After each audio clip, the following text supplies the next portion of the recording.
शुक्लांबरधरं विष्णुं शशिवर्णं चतुर्भुजं प्रसन्नवदनं ध्यायेत् सर्वविघ्नोपशान्तये अगजाननपद्मार्कं गजाननमहार्निशम् అనేకదంతం భక్తానాం ఏకదంతోపాస్మహే. ఈరోజు మనం సెప్టెంబర్ 1 తారీఖు నుంచి 31 తారీఖు వరకు కూడా 12 రాశుల వాళ్ళకి ఎలా ఉండబోతుందో ఇప్పుడు మనం తెలుసుకుందాం. ముందుగా మీ జాతకాలు తెలుసుకోవాలనుకుంటే మీ కింద స్క్రోల్ అవుతున్నటువంటి లేదా 7075389589కి ఫోన్ చేస్తే నేను వాటి వాదనాలంటారు అది ఆస్ట్రాలజీ. మీకు నేను అన్నీ చెప్తాను, జాతకం మొత్తం చెప్తాను. అలా అంతేకాకుండా ముహూర్తాలు కూడా నేను పెడుతూ ఉంటాను. మకర రాశి వాళ్ళకి ఈ సెప్టెంబర్ నెల కూడా చాలా బాగుంటుంది. అద్భుతమైన ఫలితాలు ఉన్నాయండి. గురు దృష్టి కూడా మీ రాశికి ఉండడం మంచి విశేషమైన శుభఫలితాలు. కుజుడు కూడా ఉండడం వల్ల ఆనందదాయకంగా ఐశ్వర్యప్రదంగా చాలా బాగుంటుంది. కానీ ఇక్కడ ఏమవుతుంది, శని భగవానుడు శనీశ్వరుడు ద్వితీయ భావంలో ఉండడం అంత గొప్ప విశేషం కాదండి. ధన విషయంలోనూ కుటుంబ పరంగానూ కొన్ని ఇబ్బందులు కలిగించడానికి అవకాశం ఎక్కువ ఉంది. దాని గురించి ప్రత్యేకంగా మీరే శ్రద్ధ వహించవలసిన అవసరం లేదు. ఆంజనేయ స్వామి పూజ చేసుకుంటే అద్భుతమైన ఫలితాలు ఉంటాయి. 3వ భావంలో చంద్రరాహు ఉన్నారండి. అంటే 18, 19 తారీఖులో చంద్రుడితో కలిసిన రాహు మంచి ఫలితాలు ఇస్తాడు. చంద్రుడు ఇచ్చే శుభ ఫలితాలు కూడా రాహు ఇస్తాడు. మంచి ఫలితాలు ఉంటాయి. అంటే మీ తోబుట్టువులు బాగుండము, చదువులో ముందంజలో ఉండము, అలాగే ప్రయాణాలు చేయడము, నీటి మీద ప్రయాణాలు చేస్తారంటాయి. ఎందుకంటే మీకు చంద్రరాహుల కాంబినేషన్ అటువంటిదే. అద్భుతమైన ఫలితాలు ఉంటాయి. అలాగే మీ తోబుట్టువులు బాగుండము, మంచి మంచి ఆలోచనలు మీకు బాగా వస్తుంటాయి. దాని కార్యరూపం దాలుస్తారు, శుభ ఫలితాలు పొందుతారు. అంతేకాకుండా 3వ భావం బాగుండడం వల్ల ధైర్యం ఎక్కువ, బాగా ధైర్యం ఉంటారు. ధైర్యంగా ఉండము, చాలా బాగుంటారు. ముఖ్యంగా 4th భావానికి శని దృష్టి ఉండడం అంత మంచి ఫలితాలు ఏమి ఉండవండి. మీ తల్లిగారికి ఆరోగ్య పరిస్థితి అంత అద్భుతమైన ఫలితాలు ఏమి ఉండవు. అనారోగ్య సమస్యలు ఎదుర్కొంటూ ఉంటారు ఆవిడ. మీ చదువులో కూడా ఆటంకాలు ఎదురవుతాయి. కానీ 5వ భావంలో గురుడు ఉన్నాడు సార్, ఆయన ఒక్కడు చాలండి మీకు. పైగా 23, 24 తారీఖుల్లో 5వ భావంలో చంద్రుడితో కలిసిన గురుడు ఉన్నాడు. అంటే గజకేసరి యోగం. పొలిటికల్ రంగంలో ఉన్న వాళ్ళకి చాలా మంచి ఫలితాలు ఉంటాయి. అలాగే మీరు ఏ ఫీల్డ్లో ఉన్నా ఆ ఫీల్డ్ చాలా బాగుంటుంది. ముఖ్యంగా పుత్రిక సంతాన యోగం కలగడానికి అవకాశాలు ఎక్కువ ఉన్నాయండి. ముఖ్యంగా స్టాక్ మార్కెట్ అంటాం కదా, షేర్స్లో స్పెక్యులేషను, స్టాక్ మార్కెట్, షేర్స్, వీటిలో బాగా మీకు అంటే 3 అనుకోండి, ఎస్ అంటాను. అలాగే మీకు అద్భుతమైన ఫలితాలు రావడానికి అవకాశాలు ఉన్నాయి. మంచి షేర్ మార్కెట్లో బాగా ధనం సంపాదిస్తారు. స్పోర్ట్స్ రంగంలో కూడా, సాహిత్య రంగంలో బాగా ఉన్నతమైన ప్రతిభ కనపరుస్తారండి. గురుడు చాలా బాగున్నాడు. అంతేకాకుండా మీరు ఏ ఫలితాలు మీకంటే ఆ ఫలితాలు మంచి ఫలితాలు వస్తాయి. స్పోర్ట్స్లో కూడా బాగా రాణించడానికి అవకాశాలు ఉన్నాయి. ఏదేమైనా 6వ భావంలో కుజుడితో కలిసిన చంద్రుడు ఉన్నాడు. గొప్ప ఫలితాలు పొందుతారండి. మీరు 40 రోజుల పాటు విశేషమైన ఫలితాలు మీకు పొందడానికి అవకాశాలు ఎక్కువ ఉన్నాయి. అద్భుతమైన ఫలితాలు పొందుతారు. పైగా 20 అక్టోబర్ వరకు కూడా కుజస్తంభన ఉంటుంది కదా, దానివల్ల మీకు మంచి యోగవంతమైన కాలం అని చెప్పవచ్చండి. అద్భుతమైన ఫలితాలు ఉంటాయి మీకు. అంటే 6వ భావంలో కుజుడు ఉన్నాడంటే గవర్నమెంట్ ఆర్గనైజేషన్లో ఉద్యోగాలు రావడము, ఎలక్షన్స్లో గెలిచి పదవులు రాని వాళ్ళందరికీ పదవులు రావడము జరుగుతుందండి. అంతేకాకుండా మీరు కాంపిటీషన్ ఎగ్జామ్స్లో సక్సెస్ అవ్వడము, విదేశాలు వెళ్ళడము, మీరు మేనమామలు బాగుండము, శత్రు భయం లేకుండా, రోగ భయం లేకుండా, రుణబాధలు లేకుండా ఉండడానికి అవకాశాలు ఎక్కువ ఉన్నాయి. నిజంగా మకర రాశి వాళ్ళకి అద్భుతమైన ఫలితాలు. 8వ భావంలో రవి దగ్గర బుధుడు ఉన్నాడు కదా 5వ తారీఖున.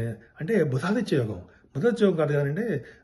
రవి బుధుడు అష్టమంలో ఉన్నాడంటే దీర్ఘాయుర్దాయం ఉండడము, ప్రభుత్వం ద్వారా ధన సంపాదించడము, నిజంగా విదేశ పర్యటన వెళ్ళడము, విదేశాల ద్వారా ధన సంపాదన మీకు ఎక్కువ ఉండడము ఖచ్చితంగా ఉంటుంది, డౌట్ లేదు. సరే, అంతేకాకుండా అండి మీకు భాగ్యస్థానంలో 24వ తారీఖు నుంచి బుధుడు ఎగ్జాల్టేషన్, బుధుడు చాలా మంచివాడు కదా, ఉచ్చ స్థితిలోకి వస్తున్నాడు. 17వ తారీఖు నుంచి రవి, కేతువులు ఉన్నారు కదా, మంచి ఫలితాలు ఉంటాయండి. గురుదృష్టి, కుజదృష్టి కూడా ఉంది. అంటే భాగ్యం మరింత వృద్ధి అయిపోతూ ఉంటుందండి. అంటే విదేశాలు వెళ్ళడము, స్టాంపింగ్ అవ్వడము, ఇంకా చెప్పాలంటే మీకు ఉన్నతమైన విద్య రావడము, చార్ట్ అకౌంటెన్సీ, కాస్ట్ అకౌంటెన్సీ వాళ్ళకి బాగా ఉన్నతంగా రావడము, ఇంజనీరింగ్ విద్యార్థులకి, మెడిసిన్ చదివే వాళ్ళకి కూడా మంచి ఉన్నతంగా రాణించడానికి, విదేశాలు వెళ్ళడానికి అవకాశాలు ఉండము, తీర్థయాత్రలు చేయడానికి అవకాశం ఉందండి.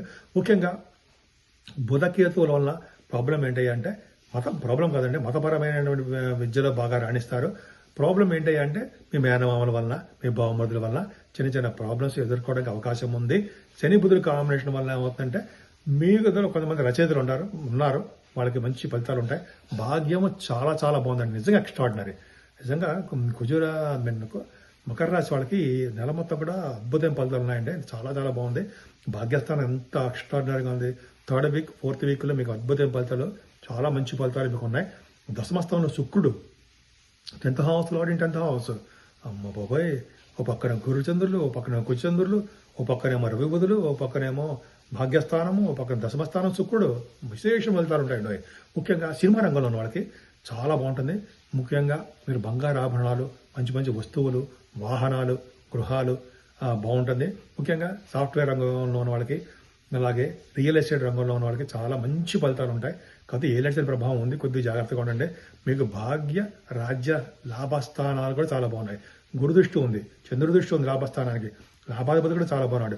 విశేషమైన సంపదలు విశేషంగా ఉండడానికి అవకాశం ఉంది.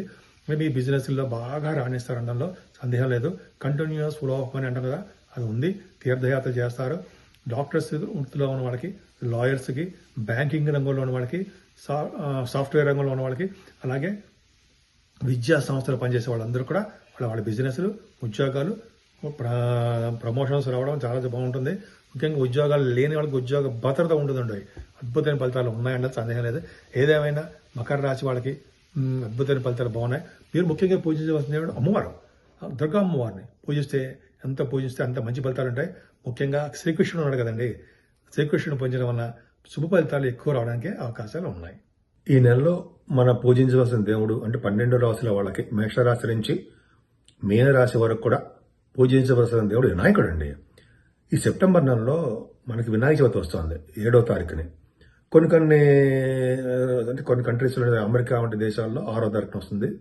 ఇండియాలో 7వ తారీఖుని శనివారం నాడు చేసుకుంటాము. వినాయకుడిని పూజించడము, ఆరాధించడము, అలాగే సమంతకమణి కథ చదివిన తర్వాత అక్షంతలు కూడా తల మీద వేసుకోవడం వలన ఆ రోజుని మీకు తెలిసిందే ఉందండి, చంద్రుని చూడడం వలన వచ్చే దోషము, నీలాపనిందలు అన్నీ తొలగిపోతాయి అని శ్రీకృష్ణ భగవానుడే మనకి ఈ కథలో కూడా చెప్పారు ఆయన.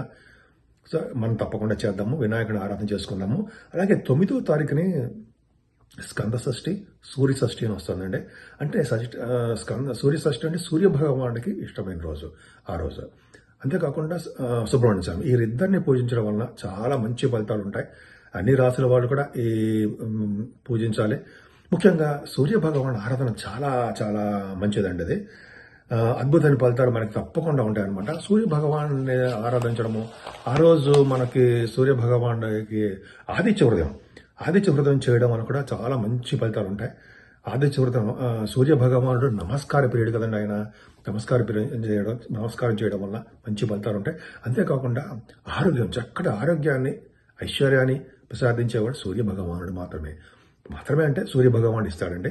అంతేకాకుండా సుబ్రహ్మణ్య స్వామి ఆరాధన చేయడం వల్ల ఈ రోజు కూడా అంటే సుబ్రహ్మణ్య స్వామిని అలాగే సేమ్ సూర్య భగవాన్ ఆరాధన చేయడం వల్ల చాలా మంచిది. ముఖ్యంగా సుబ్రహ్మణ్య స్వామి ఆరాధన ఏంటంటే ఆయనని ఆరాధించడం వల్ల, అంటే కళ్యాణం చేయించడం కానీ, లేకపోతే సుబ్రహ్మణ్య స్వామికి పూజలు చేయించడం కానీ, పుట్టలో పాలు పోయడం కానీ, ఇవన్నీ ఉంటాయి కదా. అలా చేయడం వల్ల పెళ్లి కాని వాళ్ళకి పెళ్లి అవ్వడము, సంతాన భాగ్యం కలగడము, భార్యాభర్తల యొక్క అనురాగం పెరగడం మీకు తెలియదే ఉందండి. సుబ్రహ్మణ్య స్వామి ఆరాధన చేస్తే ఎంతో అద్భుతమైన ఫలితాలు ఉంటాయని ఒకే రోజు రావడం సూర్య భగవానుడిది, అలాగే మన సుబ్రహ్మణ్య స్వామి షష్ఠి రావడం చాలా అద్భుతం అండి. ఈ రోజు వీలుంటే ఉపవాసం ఉండండి. ఉపవాసం అంటే పొద్దున టిఫిన్ చేయొచ్చు, భోజనం చేయొచ్చు, రాత్రికి మాత్రం భోజనం చేయకుండా పిండి పులిహారం ఏదో చేసి తింటే చాలా మంచి ఫలితాలు వస్తాయి. వినాయకుడి ఆరాధన చాలా అద్భుతమైన ఫలితాలు ఉంటాయి. సూర్య షష్ఠి, స్కంద షష్ఠి అద్భుతమైన ఫలితాలు. అలాగే ఈ నెల 18వ తారీఖున అంటే మహాలయ పక్షాలు వస్తున్నాయి. మహాలయ పక్షాలు చాలా పవర్ఫుల్ కదా. అంటే పితృదేవతలని మనకి చాలా సంతృప్తి పరిచే రోజు అనమాట. మనం అంటే అందరూ కాదండి, తల్లిదండ్రులు లేని వాళ్ళు చేస్తారు ఇదంతా కూడా. పిండ ప్రదానం చేయడము, అలాగే దానాలు చేయడము. ఈ రోజు అంటే 15 రోజులు ఉంటుంది ఈ మహాలయ పక్షాలని. అలా చేయడం వల్ల ఏమవుతుందంటే పితృదేవత సంతోషిస్తారు. ఈ సంతోషించడం వల్ల ఏమవుతుందంటే మనకి వంశం వృద్ధి అవుతుందండి. గోత్రం వృద్ధి అవ్వడము, వంశ వృద్ధి అవ్వడం ఉంటాం కదా, ఈ వృద్ధి అవుతుంటుంది. దానాలు, పండితులకి దానాలు ఇవ్వడము, బట్టలు సమర్పించడం వల్ల అద్భుతమైన ఫలితాలు ఉంటాయండి. అందుకని చూడండి, ఈ నెల మొత్తం కూడా మన పెద్దల్ని ఆరాధించాలని చెప్పి నెల మొత్తం కూడా పెట్టారు. అందుకని పెళ్లిళ్ళు అవి చెయ్యం కదా, కార్యక్రమాలు, శుభకార్యాలు చెయ్యం నెల మొత్తం కూడా. కాబట్టి మనం ఈ మహాలయ పక్షాల్లో పితృదేవతలను పూజించి తర్పణాలు, దానాలు, పిండ ప్రదానాలు ఉంటాయి కదా. తల్లిదండ్రులు లేని వాళ్ళు నేను చెప్పేది ఎవరో ఒకళ్ళు ఉన్న వాళ్ళకి చేస్తే మంచిది. మరీ ముఖ్యంగా అంటే వినాయకుడిని, సుబ్రహ్మణ్య స్వామిని, సూర్య భగవాన్ని ఆరాధన చేయడం వల్ల ఈ 12 రాసుల వాళ్ళకి ఎవరైనా చేయొచ్చండి. చేయడం వలన అద్భుతమైన ఫలితాలు, మంచి ఫలితాలు, శుభ ఫలితాలు వస్తాయి. చక్కటి ఆరోగ్యవంతంగాను, ఐశ్వర్యవంతంగాను, ఎటువంటి కోర్టు కేసులు కానీ, ఎటువంటి ప్రాబ్లమ్స్ లేకుండా మనశ్శాంతిగా, ఆనందోత్సవాలతో ఆనందంగా ఉండేట్టుగా మీరు ఉండాలని ఆ సూర్య భగవాన్ని నేను మనస్ఫూర్తిగా కోరుకుంటున్నాను.